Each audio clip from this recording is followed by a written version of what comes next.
Hello everyone, I hope you're doing brilliantly.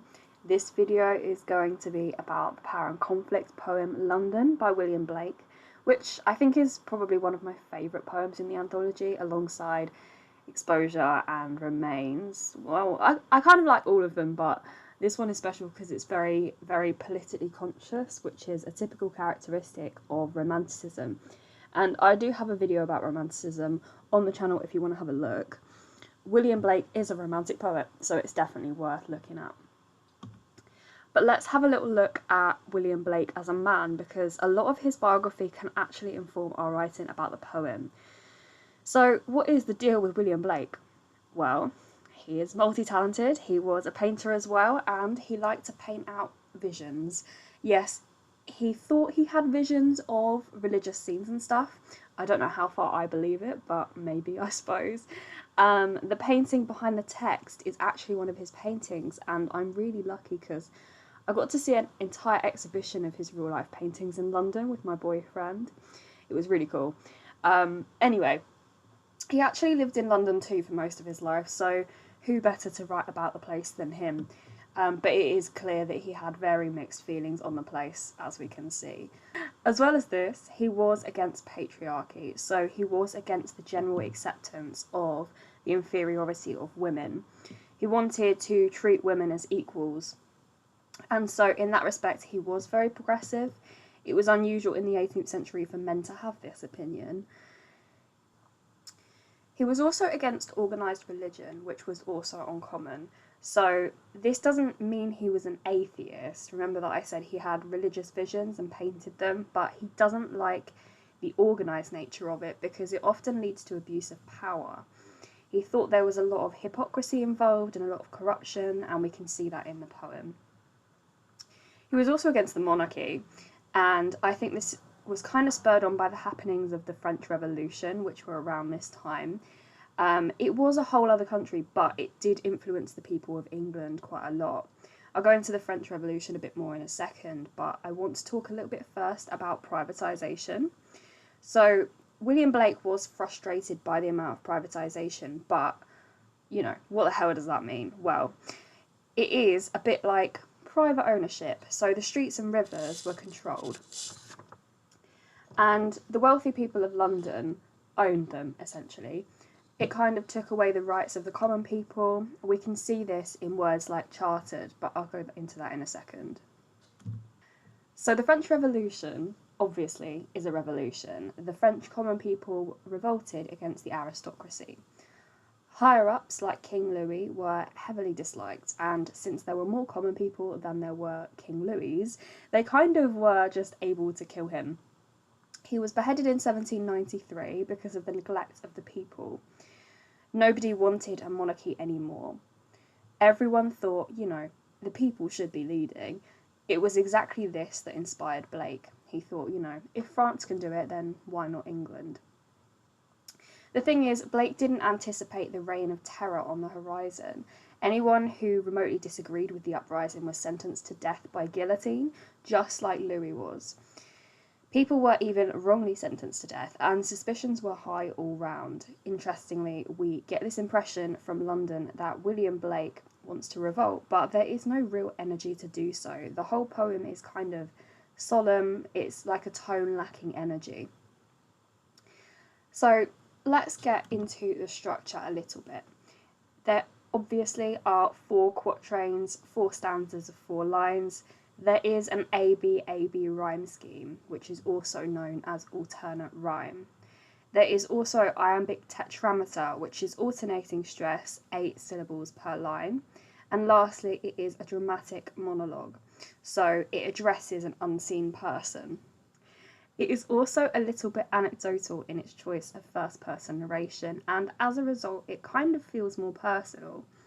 Interestingly, anecdotes are more of a persuasive technique, so it's almost like he's trying to get you on side to do something about it. As well as this, there is a motive language, so there is no doubt that he is trying to make a change. Before anything else, I want to look at the word chartered, because, you know, what does chartered actually mean? A A charter is actually a document that outlines rights and responsibilities. So this essentially is highlighting this notion of ownership. Wealthy people are owning streets and rivers. So obviously it critiques the capitalism and the economy of London. So when we think about privatisation, like we thought about before, we can think about how private ownership is present in the poem.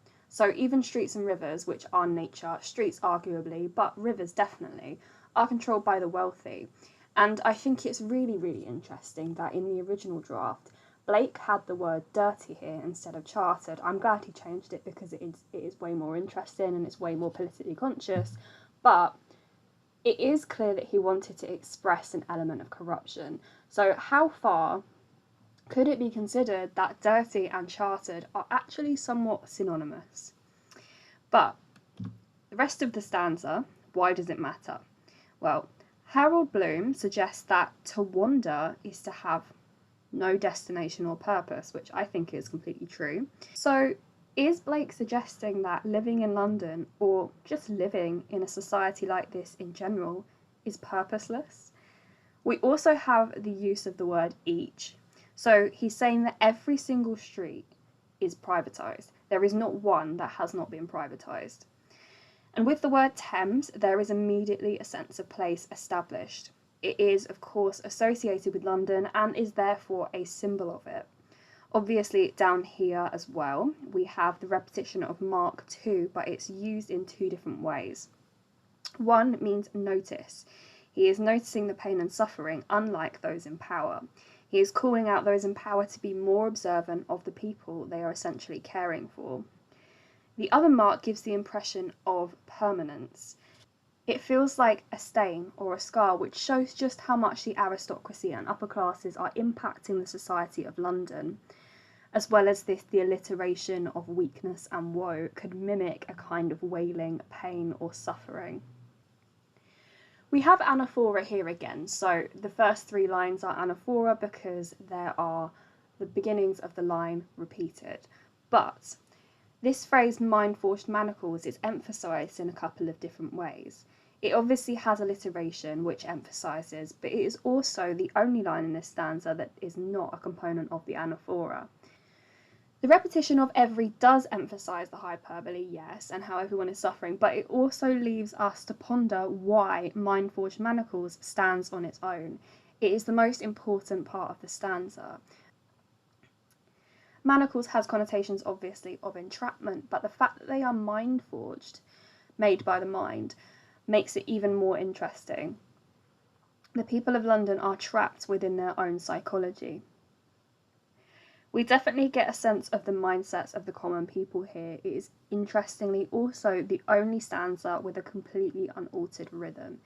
It literally does show the endlessness of monotony. It's around stanza 3 that we're starting to slow the repetitions now. It's more emotive instead of hyperbolic, and this stanza has a pattern. We include the exploited on the first line, the exploiter on the second line, the exploited on the third line, and the exploiter on the fourth line. So let's talk about the soldiers first. Soldiers obviously are expected to fight in the wars for the higher powers of the palace. Blood runs down the palace walls literally right outside the place of the aristocracy, and yet the aristocracy are turning a blind eye. Blood undoubtedly has connotations of illness and violence, which heightens that emotiveness. Even runs literally means dripping, but personified, it gives the idea of it happening really quickly, and there is a huge turnover of soldiers and they just don't care. The common people are seen as insignificant. Moving back up to chimney sweepers. Chimney sweepers were actually often children, which might be why they are referred to as crying, but I wouldn't be surprised if adults were also crying in this situation too, because it is dangerous work, but children were the only ones who could actually fit down the chimneys.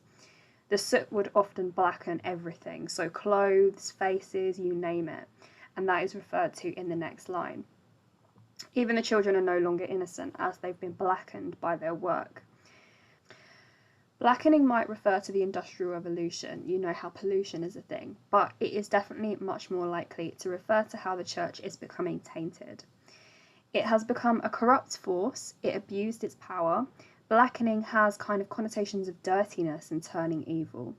This is interesting because the churches are inherently associated with the good and purity even. It is a juxtaposition that only makes sense if you use this analysis really.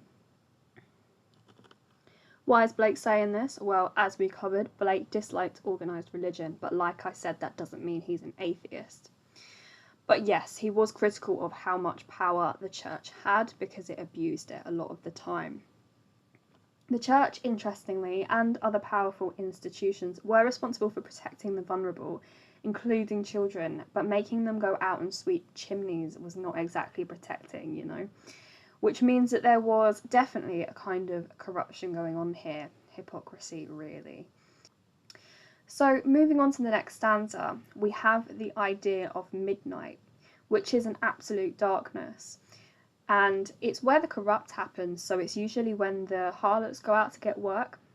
The harlots are youthful, specifically, which heightens this sense of innocence that should be there, but it isn't, which is similar to the chimney sweepers. These girls have had to give themselves up to it for money. It also connotes a kind of lost potential, and the curse as well could be a reference to sexual diseases maybe, we don't really know, but it might be that it's passed down to the infants. We have newborns, which of course is definitely connoting new beginnings, a bit like marriage on the next line and purity. But marriage also stands as a kind of inevitable death of sexual freedom and happiness, because in this era, sexual freedom was not expected of women. In this era, it was not uncommon to be marrying for status or money.